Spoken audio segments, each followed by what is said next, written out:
Jésus peut te guérir. Bonjour à tous et à toutes. Moi, c'est Melinda Myriam. J'espère que vous allez bien. Moi, je vais bien par la grâce de Dieu. Bienvenue au nouveau. Ce matin, je suis venue partager un message très profond avec vous. Donc, regardez la vidéo jusqu'à la fin. Oui, ce matin, je suis venue parler de guérison. Je sais qu'on parle de la guérison, beaucoup pensent à la guérison d'une maladie. Mais le message de ce matin est bien plus profond. Je ne suis pas venue parler d'une guérison physique, mais d'une guérison spirituelle. Dieu peut nous guérir de beaucoup de maladies, mais il peut également nous guérir de nos blessures intérieures.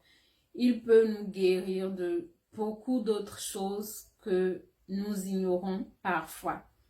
Alors, sans plus tarder, je commence.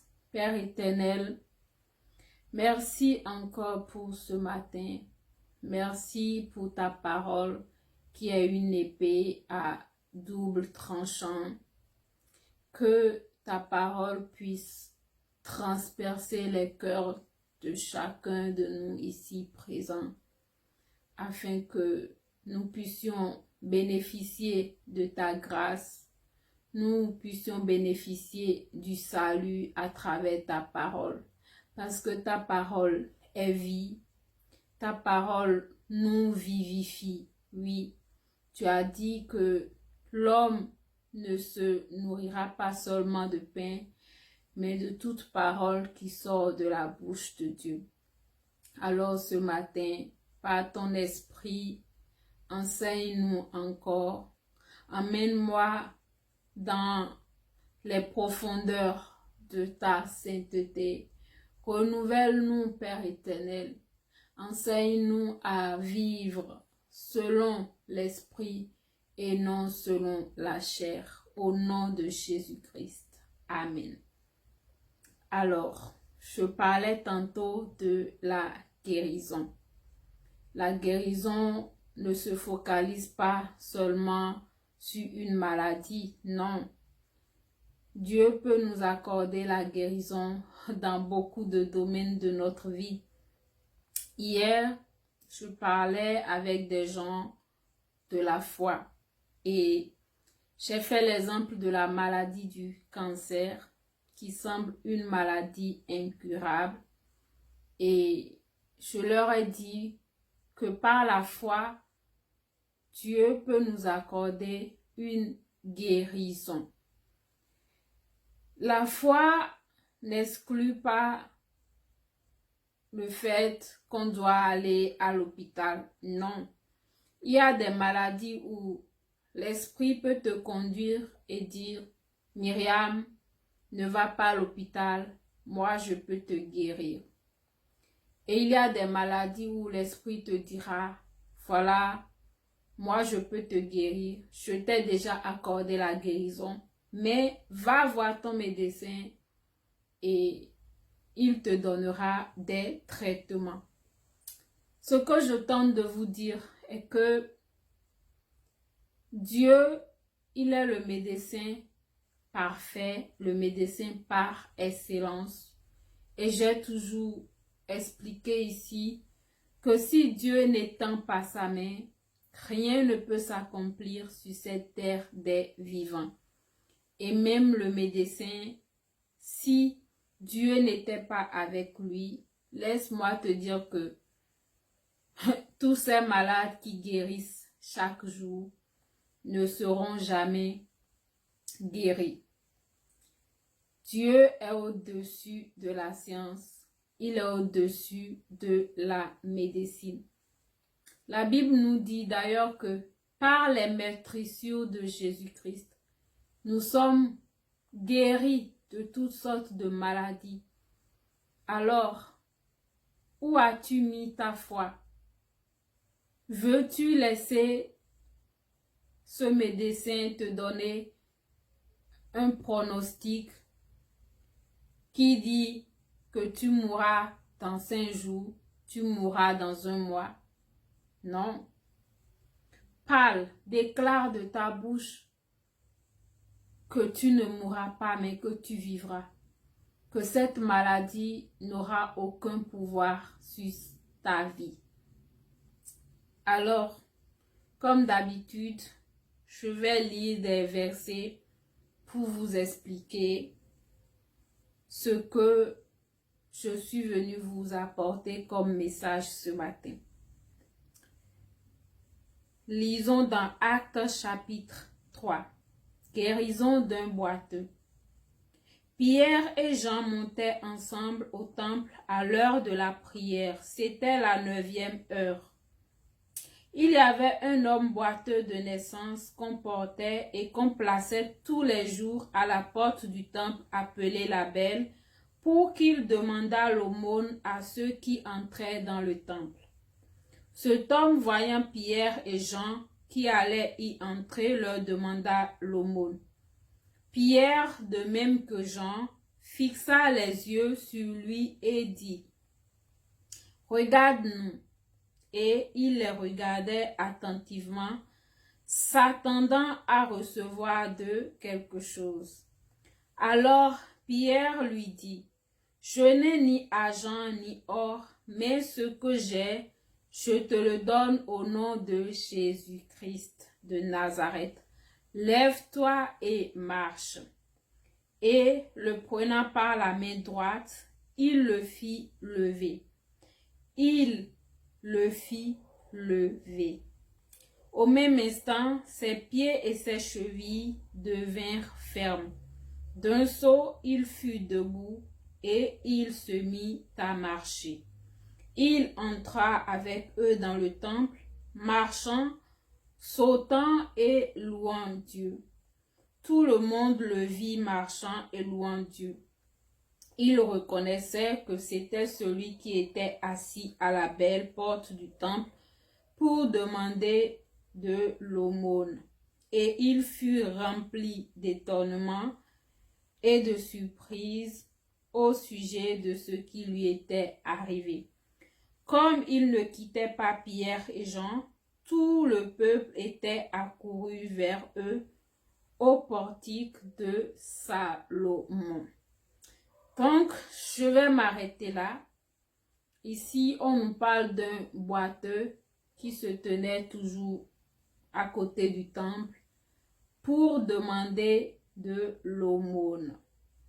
Maintenant, qu'est-ce qui s'est passé? Les apôtres Pierre et Jean étaient en train de passer et il a demandé l'aumône comme d'habitude. Mais qu'est-ce que Pierre lui a dit? Verset 6. Je n'ai ni argent ni or, mais ce que j'ai, je te le donne au nom de Jésus-Christ. Lève-toi et marche. Qu'est-ce que Pierre lui a donné, selon vous? Qu'est-ce que Pierre lui a donné? Pierre lui a donné le Saint-Esprit. Pierre lui a donné Jésus-Christ. Jésus-Christ, c'est Jésus-Christ qui est la solution à tous ces problèmes. Vous voyez, cet homme boiteux, il est né boiteux pour quelle raison? Premièrement, Dieu l'a créé ainsi pour qu'il soit un témoignage vivant. Et aujourd'hui, vous allez remarquer, beaucoup de gens naissent avec peut-être des malformations. Vous les voyez physiquement, ils ne semblent pas normaux pour le monde. Mais c'est Dieu qui les a créés. Et il sait pourquoi il les a créés ainsi. C'est pour qu'ils rendent témoignage d'eux. Et nous avons plein d'autres exemples dans la Bible. Il y a par exemple l'aveugle né de naissance. Beaucoup posaient la question à Jésus-Christ pour savoir, mais celui-là qui est né aveugle de naissance, a-t-il péché? Ses parents ont-ils fait des péchés qui sont retombés sur lui? Mais Jésus leur a répondu non. Il n'a rien fait. Il est né comme ça parce que Dieu voulait l'utiliser pour rendre témoignage de lui. Donc, ce boiteux est né comme ça. Et toute sa vie, il a souffert. Et en plus de cela, il demandait l'aumône. Quelqu'un qui demande l'aumône, c'est quelqu'un qui est pauvre. Voilà. Alors que la Bible nous dit que Dieu pourvoit à nos besoins. Donc, en tant qu'enfant de Dieu, on ne devrait manquer de rien. En tant qu'enfant de Dieu, nous ne sommes pas pauvres. Mais ce boiteux, il demandait l'aumône. Selon la révélation que l'Esprit m'a donnée, ce boiteux, il n'était pas pauvre seulement physiquement, mais il était pauvre d'esprit. Hier ou avant-hier, je vous ai parlé dans Jean chapitre 3. Jésus disait qu'il faut qu'on naisse d'eau et d'esprit. Ce boiteux n'était pas pauvre seulement physiquement, mais il était aussi pauvre en esprit. Il faut savoir que le monde physique est parallèle au monde spirituel. Et pour que quelque chose s'accomplisse physiquement, elle s'accomplit d'abord spirituellement. Si ce boiteux ne naît pas en esprit, il restera pauvre toute sa vie et il ne serait jamais devenu le témoignage vivant que Dieu avait prévu qu'il soit. Et voilà, Pierre lui a donné quelque chose qui n'est pas un bien matériel, mais une richesse plus grande qui est Jésus-Christ de Nazareth. Et ce matin, comme je le disais tantôt, je ne suis pas venue te parler de la guérison d'une maladie, non. Je suis venue te parler de la guérison en esprit. Ce boiteux a reçu Jésus-Christ dans sa vie. Il a accepté Jésus-Christ comme Seigneur et Sauveur.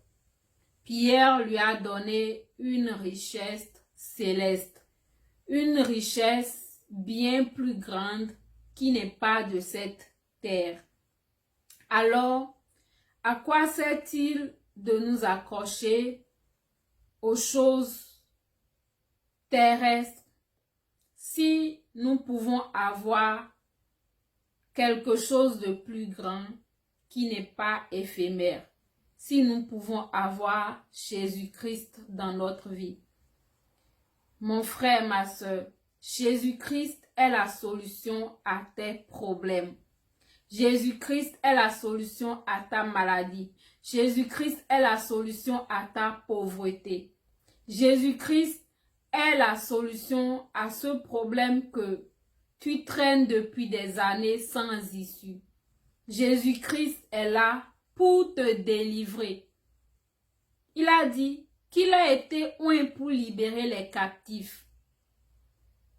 Et ce boiteux, une fois avoir reçu Jésus-Christ dans sa vie, qu'est-ce qui s'est passé? Il a été instantanément guéri. Il a commencé par marcher. Sa vie a changé. Donc, le message de ce matin, c'est pour te dire que tu peux te libérer de ce fardeau-là. Tu peux te libérer de ce problème-là. Tu peux te libérer de ce problème que tu as traîné pendant des années, cherchant des solutions chez les hommes que tu n'as pas trouvées. Même la femme à la perte de sang. La Bible nous dit que elle a dépensé beaucoup d'argent pour avoir la guérison. Elle n'a jamais eu cette guérison-là. Les hommes lui ont proposé beaucoup de choses. Mais qu'est-ce qui s'est passé? Un jour seulement, un seul jour, elle a touché le vêtement de Jésus-Christ. Quelque chose s'est passé. Alléluia. Quelque chose s'est passé. Donc, si tu acceptes Jésus-Christ comme Seigneur et Sauveur dans ta vie, laisse-moi te dire que quelque chose va se passer. Il y aura une transformation. Tu seras renouvelé. Les gens vont te voir, ils vont dire, mais cette fille-là, je ne la reconnais plus. Hein? Qu'est-ce qu'elle fait? Parfois, vous allez voir des enfants de Dieu qui sont extrêmement riches. Et les gens seront là en train de dire que non, lui, sûrement, il est allé faire des gris-gris. Lui, sûrement, il est allé faire des gris-gris. Lui, sûrement, il est allé voir un féticheur. Alors qu'il n'a rien fait. La Bible dit que l'or et l'argent appartiennent à Dieu. Donc, il peut nous en donner en abondance. Nous n'avons pas besoin de nous accrocher aux choses de cette terre. Les richesses de cette terre finiront un jour. Finiront un jour. Mais il y a une richesse éternelle qui sera là pour toujours. C'est Jésus-Christ. Jésus-Christ, le seul Seigneur et Sauveur. Si nous lisons la suite, on nous a dit que tout le monde était étonné de voir ces choses. Ils étaient surpris. C'est normal. C'est normal quand tu acceptes Jésus-Christ dans ta vie, tout le monde est surpris. Tout le monde se pose des questions. Parce que ils ne trouvent pas ces choses normales. Ils se posent 1000 questions. Et c'est toi qui deviens le méchant ou la méchante. Tu deviens l'ennemi de tous. Parce que ta vie a changé. Tu n'es plus la même personne que tu étais hier. Ceux qui vont te juger vont te juger. Ceux qui vont te persécuter vont te persécuter. Mais toi, reste focus. Garde la foi. Parce que tu connais le Dieu que tu sers. Tu sais de quoi il est capable. On nous dit que tout le monde était rempli d'étonnement. Ils étaient surpris au sujet de ce qui lui était arrivé. La Bible dit que Dieu, il prend les choses folles pour confondre les choses sages. Voilà. Pour être qualifié avec Dieu, tu n'as pas besoin d'un diplôme. C'est le monde qui nous impose certaines choses. C'est le monde qui te dit que pour être médecin, tu dois étudier pendant 7 ans. Tu dois faire tel concours. Mais avec Dieu, tu peux aller au sommet de la montagne sans passer par ces chemins-là. Voilà. Je ne suis pas en train de te dire ce matin de ne pas aller à l'école. Non, non. Mais je suis en train de te présenter un Dieu qui est au-dessus du naturel. Et pour vivre ce royaume des cieux sur la terre, c'est par la foi. La foi, c'est la démonstration des choses qu'on ne voit pas. La foi, c'est la démonstration des choses qui sont dans l'invisible. Voilà. Des choses que toi, tu peux voir, mais les autres ne voient pas. Pourquoi? Parce que tu crois. Tu crois en Jésus-Christ. Jésus-Christ, il est esprit. Et si tu veux le vivre, il faut que tu sois aussi en esprit. Alléluia. Quel que soit le problème que tu as en ce moment, même si tu es malade, même si quelqu'un t'a blessé, même si c'est un péché qui te pèse, je ne sais pas ce que tu vis en ce moment. Mais ce matin, je suis venue te dire que Jésus-Christ peut te guérir. Jésus-Christ peut te guérir de tes blessures du passé. Jésus-Christ peut te guérir de tes blessures émotionnelles. Jésus-Christ peut te guérir de cette maladie-là dont tu souffres depuis des années. Il est capable de le faire. Il suffit de croire et de déclarer.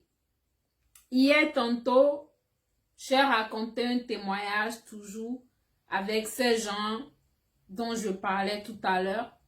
Je leur ai dit, un jour, je me suis réveillée, j'avais des douleurs atroces dans le dos. Je ne comprenais pas ce qui m'arrivait. Cette douleur a persisté pendant des années. Et je me suis finalement décidée, j'ai dit, ok, aujourd'hui je veux aller voir mon docteur pour en parler. Je suis arrivée là, mon docteur m'a examinée et elle m'a dit, je crois que tu dois aller faire des radios parce que tu as une scoliose vertébrale. J'ai dit, bah, c'est quoi une scoliose? Je n'ai jamais entendu ça de ma vie, quoi. Elle m'a fait l'ordonnance, elle m'a dit, voilà, va faire ton radio et tu me reviens dans une semaine et on va décider ensemble. Et si c'est grave, on sera obligé de t'opérer. Je suis rentrée chez moi, je pouvais pleurer. Et je n'ai pas pleuré. Je suis rentrée chez moi. C'était une période où je n'avais pas assez de ressources pour me permettre ce genre de choses. Mais j'ai agi par la foi. J'ai mis tout ce qu'elle m'a remis là-bas de côté. J'ai prié. J'ai dit, Seigneur, moi je sais que tu peux me guérir. J'ai fait une prière de 5 minutes seulement. Et j'ai oublié même que j'ai fait cette prière-là. Quelques semaines après, je me suis réveillée le matin et comme d'habitude, j'écoutais l'émission Paroles de femmes de MCTV. Et qu'est-ce qui s'est passé? À un certain moment, elles ont commencé par prier. Et en même temps, j'ai aussi commencé par prier. Et qu'est-ce qui s'est passé? Je commençais à pleurer. Je pleurais. Je savais que c'était la présence du Saint-Esprit qui me remplissait. Et après, j'ai senti une chaleur à l'intérieur de moi. Une chaleur très forte. Et j'ai entendu Annabelle dire, il y a une femme qui nous suit en ce moment. Elle est atteinte d'une scoliose. Mais le Seigneur est en train de la guérir en ce moment. Alléluia. Ce jour-là, je vous assure que moi-même, je ne savais pas ce qui s'était passé. L'après-midi, je suis allée me coucher pour me reposer. Et voilà, j'entends la voix de l'Esprit me dire, Myriam, tu as été guérie. Myriam, tu as été guérie. Donc, ce que je tente de te dire ce matin est qu'il suffit de croire pour vivre le royaume surnaturel. Il suffit de croire. Croire et croire. Donc voilà, je vais m'arrêter là pour aujourd'hui. Que Dieu vous bénisse et que à travers cette parole, vous puissiez aller dans une autre dimension avec le Seigneur. Et si tu n'as pas encore vécu des expériences surnaturelles avec Dieu, je prie vraiment ce matin que l'Esprit Saint te touche là où tu es en ce moment. Qu'il te visite dans le secret. Lui qui souffle dans les familles, dans les maisons, puisse souffler aussi là où tu es et t'apporter cette grâce-là qui va déclencher ta guérison, qui va déclencher ta bénédiction, qui va te libérer de ce fardeau au nom de Jésus-Christ.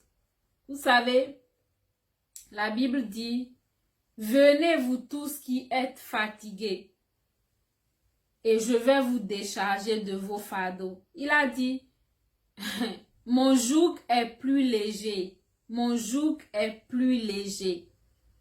Alors, qu'attends-tu?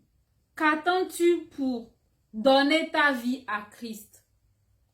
Laisse-moi te dire que personne là dehors ne pourra te donner quelque chose qui va te faire du bien plus que ce que le Christ va te donner.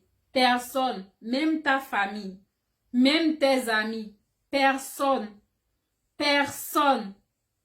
ne pourra te combler de cet amour-là dont le Christ me comble chaque jour, dont le Christ nous comble chaque jour. Personne. Seul Jésus-Christ peut te sauver. Que Dieu vous bénisse et à la prochaine.